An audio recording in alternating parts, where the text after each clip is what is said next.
You know what's worse than 3D?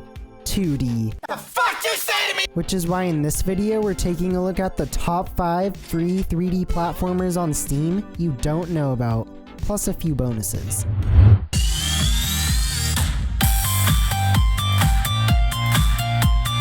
.404 Site is a level-based platformer made in support of net neutrality, but who cares about political messages? I just want to see if this game's any good. The main unique mechanic in this game is the ping system. When the ping is activated, it uncovers environmental elements that both help and hurt you. It uncovers these green speed tracks, as well as these purple launch pads to make getting around easier. However, it also uncovers red hazards that can slow you down or make you restart from the checkpoint. You have to turn it on and off according to your surrounding environment in order to be as fast as possible. You also have a dash ability that speeds you up and lets you smash through drills and speed through red zones without slowing down. The levels are designed to be replayed since there's multiple paths you can take.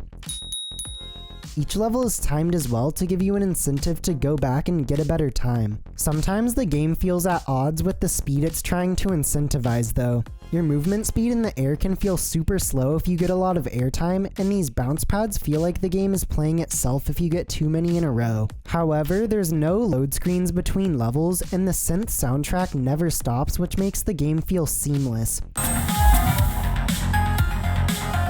If you're looking for a 45-minute long platformer with branching levels meant to incentivize speed, then I recommend .404 Site.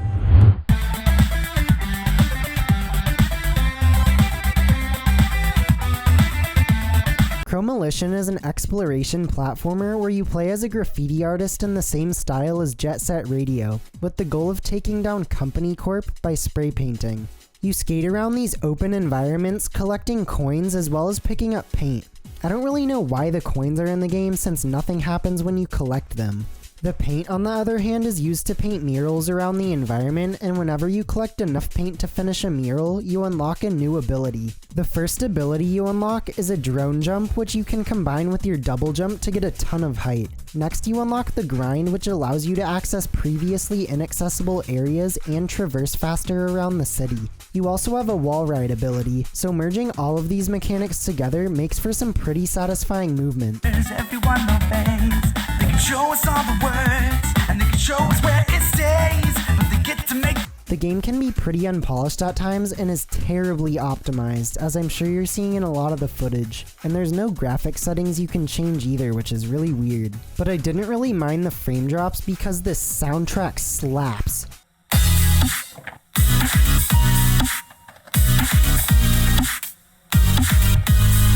There's only like 2 songs in the game, but they're so good that even after playing I was still hyped. The game takes about 30 minutes to complete if you're a normal person, or if you're me, you'll just never finish it even after an hour because you can't find the last paint collectible. But regardless, if you're looking for a free Jet Set Radio type game, then I recommend Chromolition. Okay. Dark Roll is a platformer where you play as a ball making your way through a series of uniquely designed levels. The game is very simple, but super polished. All you can do is roll and jump. It's very simple control-wise, but the levels are designed to where each one feels unique. Every level has you collect a certain amount of gems before finding the exit to the level. The gems in the exit are purposely placed in spots to make use of the entire level and put you in challenging situations. I really enjoyed the weightiness of the ball and how much momentum it has. You have to have lots of room to build up speed, and tight platforming can be quite a challenge to be precise. The levels at the beginning are centered entirely around platforming. You just have to collect the gems and reach the exit. Once you hit the halfway point, the game adds in environmental elements where you have to do things like push buttons or move boxes. I really liked the progression as it's adding new elements to levels while maintaining the same simple mechanics. There's even 2 boss fights in the game, which I wasn't expecting at all. All the new ideas it brings throughout the campaign keeps it very fun the whole time. My one complaint is that the final boss is really awkward to fight. You just have to dodge his attacks and then roll into him. but he has so much health that it takes forever, but that's just a minor flaw in this otherwise brilliant game. The game takes about an hour to beat, so if you like ball platformers with excellent level design, then I recommend Dark Roll. Scrap Garden the Day Before is a 3D platformer. Wait, what? You play as a robot named, get this, Canny,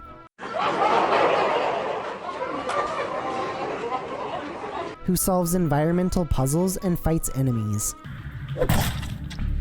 Let's get the negatives out of the way. This game is pretty ugly looking, and it has black bars on the top and bottom for some reason, and the voice acting sounds really echoey. And so our story begins when the phone rang in Kenny's home. Shut the fuck up! Despite its obvious flaws, this game has a lot of charm. To help you traverse through the decaying environments, you can double jump and grab objects which you can throw. Ow, Charlie! The environments are beautifully designed, even if they have a strangely low resolution.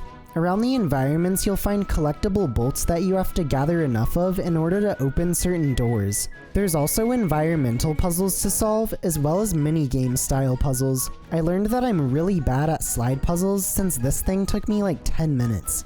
A lot of the game's charm comes from these cute cutscenes scored by some heartfelt music. The game lasts about 30 minutes if you don't get stuck on the slide puzzle. They ask you how you are, you just have to say that you're fine. It doesn't really do anything unique, but if you're looking for a charming chill platformer, then I recommend Scrap Garden the Day Before.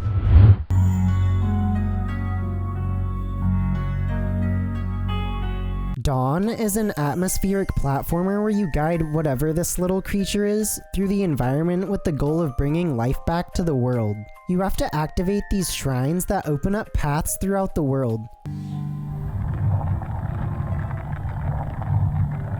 You can also collect flowers that unlock a secret if you find them all. You have a double jump as well as this wind blowing ability. Whenever you come up to a vine, you can blow on it to make it grow a bridge for you to cross. There's also bounce pad flowers that launch you into the air. Nothing super interesting, but this game is definitely going for atmosphere and exploration over gameplay. It's a very relaxing game since you can't die. I'm gonna kill myself! Mission failed. We'll get them next time. The nature-themed environment combined with the soft piano soundtrack makes this game super relaxing to play through. It's a really simple game that takes about 30 minutes to beat if you search for all the collectibles. If you're just looking for a chill game with a beautiful world you can relax to, then I recommend Dawn. You know what time it is. It's time for bonus games. No, get the camera! Fishy is the weirdest 3D platformer I've ever played. Why are we still here? Just to suffer? The game itself is just a straightforward level-based platformer, but it has some of the weirdest design decisions I've ever seen. The game is broken up into 4 different parts on the menu screen. There's the main campaign levels, then 10 bonus levels which are more of the same thing but considered bonus for some reason. Then there's the Fishy 2 levels, which I guess is the sequel within the first game. Then there's Endless Mode, which awkwardly spawns in 5 different levels over and over again. The gameplay itself is pretty fun and straightforward, so if you can handle the horribly designed menu, then I recommend Fishy. Cubico is another ball platformer where you explore this colorful geometric world and complete various platforming challenges. You can use this stretch mechanic to extend purple areas which you can use to lift yourself higher into the air. The world is open, which means you have to explore the whole thing in order to reach all of its checkpoints and altars. The platforming challenges are well designed and I really enjoyed the soundtrack.